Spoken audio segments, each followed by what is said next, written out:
For example ఒక engineering student bank job కొట్టాడు, అతని ఫ్రెండ్ ఒక ఐటీ జాబ్ కొట్టాడు. సో ఈ సందర్భంలో ఎలా ఉంటుందంటే, మొదట జాబ్ వచ్చినప్పుడు ఒక బ్యాంక్ ఎంప్లాయీ శాలరీ 20,000 ఉంటుంది. ఒక ఐటీ జాబ్ వచ్చిన వ్యక్తి 10-15,000 ఉందనుకుందాం. సో లేదు 20,000 ఉంది, సేమ్ శాలరీ ఉంటుంది. సో అక్కడ ఎలా జరుగుతుందంటే, ఈ యొక్క బ్యాంక్ జాబ్ ఒక 3 years, ఒక 5 yearsకి, ఒక 5 years తర్వాత చూస్తే బ్యాంక్ జాబ్ అతని శాలరీ ఒక 30,000, 40,000, 50,000కి వెళ్తుంది. బట్ ఒక ఐటీ జాబ్ యొక్క శాలరీ గ్రోత్ ఒక 5 yearsకి 1 lakh, 1.5 lakh ఉంటుంది.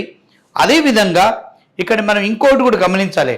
ఎవరైతే ఐటీ వైపు వెళ్ళారో ఒక 5 yearsకో 6 yearsకో ఇన్ కేస్ ఇతను అబ్రాడ్లో ఆపర్చునిటీ దొరికితే అతని ప్యాకేజ్ ఎక్కడో ఉంటుంది.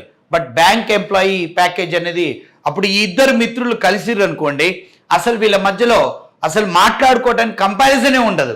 So that is the reason what I'm telling you. IT జాబ్లో నీకు శాలరీ గ్రోత్ అనేది బీభత్సంగా ఉంటుంది.